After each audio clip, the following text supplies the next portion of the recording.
normal people become terrified of criminals. Shots were just fired. Police just came out and told us, and we're headed there right now.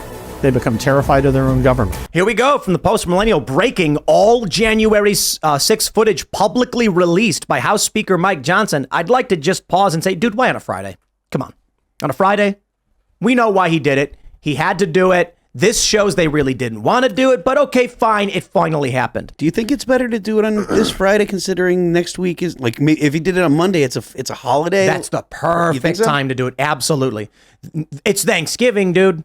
Next week, we are not going to be here Thursday and Friday. We will have a Culture War episode up Friday, but this is the perfect time to drop on a Tuesday right before Thanksgiving. So when everyone is at their home with their liberal aunt, they can be like, what do you mean? All the footage just got released. Here it is. Now, to be fair, you can still do that. No one's saying you can't, but it doesn't hit the press the same way. So he could have released this earlier in the week, but fine, so be it. Now, this is the big news. Mike Johnson says, today I'm keeping my promise to the American people and making all the January 6 tapes available to all Americans. Bang. There it is.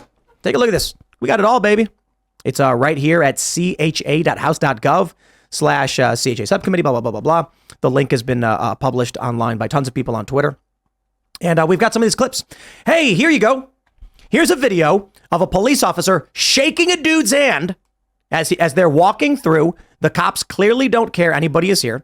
They're not asking anybody to leave.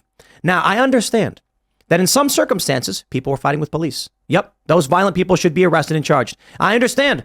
In some circumstances, the cops are on camera saying, guys, you need to leave. Totally get it. However, the point is, a large majority of what happened well after the violence on the other side of the building, and the police not only allow it to happen, but were actually, look, they were allowed to leave. They walk right in and right out. There was no effort at all by any of the officers to stop this. And I'll tell you this right now, as someone with experience. In fact, I think in this video, you've got a guy where there's a video where someone gets his cuffs removed. I don't know if I have that one pulled up actually, but actually, yeah, was it this one? Let me see if it's this video right here. No, maybe not. Just a cop shaking some guy's hand. Yeah, it was a shorter one. Let me tell you about protests in New York City, in Washington, D.C. How about this? In Washington, D.C. on January 20th, 2017, around 215 far leftists were all caught by the police and arrested as a single group. What did the police do? Stood in a circle around them. That's it. They stood in a circle around and said, you're not free to go. And what did everyone do? Stood there. You mean to tell me the insurrectionists are in the building and the cops are like, here you are, sir. The exit is right this way. Shakes his hand, takes a selfie, and now they're going to criminally charge these people? The best example, as I mentioned earlier, is from the Dinesh D'Souza's Police State documentary. It's not the best example. There's several examples where a woman says her nephew showed up an hour after. So the doors are open. There's no barricades. There's the cops have let everybody in, and he walks up and he's like, hi, how's it going? Come on in. Apparently he walks around and then he leaves, and they've given him all of these charges. They want to lock him up forever. I met a woman who said her and her husband showed up an hour or so after all the violence to this exact story. There were no barricades. They'd been removed. The doors had been propped open by the police. The police had waved people in and they showed up, waving little flags, having no idea what was going on. Now they're being sent to jail over this. Was there any follow-up to that reporting from a few days ago about those buses that allegedly had like undercovers? Ghost buses. Yeah. Was that I've not seen verified? anything. Okay. No, the media is calling that one a conspiracy theory. Okay. Well, so maybe it is. Well, no. Are you joking? It means in 3 months it'll be proven true. Oh, right. I mean, come on, what are you doing here? Just like the Wuhan Institute of Virology. We'll figure out about, shortly. Look, I mean, I think that anybody that's followed this story closely has known since day 5 after J6 that this was largely overblown. So I'm not exactly surprised, but I just hope that this helps in bringing justice. I would like an explanation from Johnson, the new speaker, as to, what was the holdup. I would like to know actually from the old guard. Why did it take 2.5 years for us to get this information? It seems so obviously necessary that we get to see it. I feel like there's been people in Congress, like there's enough information where you can kind of say, yeah, the federal government is behaving outside of what is legal, right? Like it's pretty clear that they're using false pretenses to punish political dissidents and punish people for their political agendas. And I don't know why there aren't more people in Congress that are actually saying it. There's a handful of people that are actually talking about it, but most of them don't actually want to make a firm statement about the violations of the law and violations of Americans' rights that the current administration is doing. I have a thesis for you. Please, by all means. My thesis would be that people, representatives in Congress or in Senate, have watched the FBI worked surreptitiously to try and undermine Donald Trump. I mean, they tried to impeach him twice off of totally faulty information. You had false affidavits that were filed by FBI agents. These people are scared to death of speaking out against the FBI, the CIA, the entire intelligence agency apparatus, and I don't blame them. But we need courage right now. That's the problem, is that these people are just not being courageous, and that's what we've actually put them there to be. Everyone on the January 6th subcommittee should be expelled from Congress. Agreed. They lied, manipulated to steal political power, and the sad thing is, we all know it. We've always known it, and these changes will not come. However, that being said, what happened in Israel has really been a lightning bolt on this country, an earthquake of such tremendous magnitude. The left is ripped to shreds, and seeing these people say they're going to vote for Trump. We'll get into this a little bit later, but I'm actually more optimistic than I've ever been when I see hardcore never Trumpers being like, I'll vote for the guy. Really? Now, I got to tell you something really crazy about that. January 6th was supposed to be an insurrection where they tried to overthrow the United States and take it over.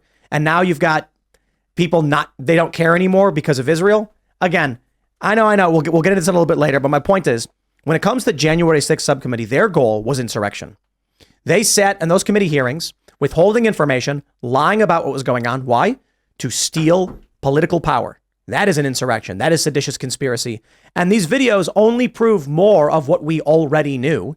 The cops are waving people in and shaking their hands. Right. How can you call that an insurrection? But it doesn't actually begin then. It began. I mean, it may have even begun earlier than this. But the most obvious example to me is when you have, the spying that's happening on the Trump campaign before he's even elected president. And you have Obama. Yeah, and that was directed by Obama and Hillary Clinton. But Biden also was riding shotgun for much of that. So it just seems absolutely bizarre to me that the representatives in Congress aren't willing to actually speak out about how perilous these circumstances are. You know what Obama if they're understood? Not addressed. Obama understood what hurt Nixon. And you know what hurt Nixon? The press. Mm-hmm. And so Obama said, if I am going to engage in a seditious conspiracy after murdering American citizens and bombing children in other countries, he said, if I am going to try and steal power and destroy the United States government and this country and the lives of the American people, I will have to own the press before I do it. Mm-hmm. And the reason why he has not gone down as one of the worst presidents in history is because the press has just kept lying in his defense. But I truly hope that within 8 years, the narrative has flipped on the horror that was the Obama administration, the psychotic, deranged and evil things that man did. Let's just talk about the killing of Abdulrahman al-Awlaki. Let's talk about the extrajudicial assassinations of several others. Let's talk about the National Defense Authorization Act indefinite detention provision, in which Obama said he had the right to take you in secret in the middle of the night to an offshore military vessel, a naval vessel, and torture you. That's it. That's a decree he made. He prosecuted more whistleblowers and journalists on the Espionage Act than any other president, and he spied on Donald Trump, working with Hillary Clinton.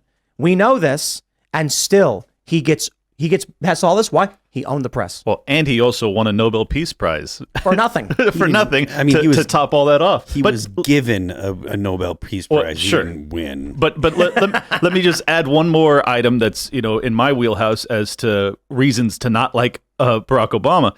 He was responsible for the executive order that implemented diversity, equity, inclusion in every federal department across our government. That was his action. The last month of Trump's presidency, he tried to undo it. And then the very first day of Biden's presidency, they redid it. That's how important this is to them, that they are able to essentially divide and conquer, which is exactly what DEI is, even though it's about diversity, right? But really what it is about oppression Olympics, and it's dividing and making us all, become at each other's throats. It's terrible. Why did Trump wait till the end of his tenure to do that? I couldn't tell you. Because it was he doesn't know what executive he's order. doing. Yeah, he could have done it at any point. I think Tim's right. He doesn't know what he's doing, unfortunately, which is why I like Vivek so much, because I know for a fact he understands exactly what I'm talking about. Man, it is. I'd love to imagine a Vivek Ramaswamy presidency day one, but you need more than just. Unfortunately, you need more than the know-how to win to win, right? And Vivek may be the best. Day one, he goes in with a scalpel, an obsidian blade, and just perfectly excises all of the rot and helps turn this country around. I mean, but winning is something different. I know. And I think Trump is clearly in the catbird seat, if you will, to win again. But I'm still holding out hope that if Vivek broadens his horizons and he's willing to consider a VP slot with Trump, I think that would be probably as good as I could hope for in terms of a winning ticket that would actually deliver much of what the Libertarians would like to see. Not all of it, obviously, but much. I just like to see people get fired. Me too, brother. I'd like to then see after that some criminal prosecution. Yes, thank you. Yeah, I mean, there's this misunderstanding about libertarians and anarcho-capitalists that we don't believe in the state, so we don't want to see criminals put behind bars. Couldn't be further from the truth. You can't speak for all libertarians. They get pissed off when you do that kind of stuff. Well, I'm going to do it anyways. I don't really care. They can get mad at me. I think if there's one group of people that all libertarians agree ought to be behind bars, it's corrupt politicians that are ruling over us against our will, from Jump Street. Well, Phil, would you agree? Well, I'm not a libertarian. But from your perspective, in your opinion, you said people don't like talking for libertarians, but you think libertarians want to see the corrupt politicians locked up? I think that there is the most, if there is a role for the state, then policing corruption is probably among the most fundamental things that the state should have to do. I mean, you don't want a state that's passing a lot of laws anyways. You want to keep laws as local and low impact as possible. But if you've got people that are entrusted with creating law, then I think that the policing of those people is among the most important things that a state can do. I'd like to point something very important out. These videos are not the only videos we have proving the Capitol Police were aiding and abetting the January 6th insurrection. There's videos of them opening the doors. There's videos of them waving people in. There's a video of one of them wearing a MAGA hat and waving people in. There's a video of them shaking hands. Now, there's more videos of them shaking hands, releasing people from flex cuffs, giving them directions to insurrectionists.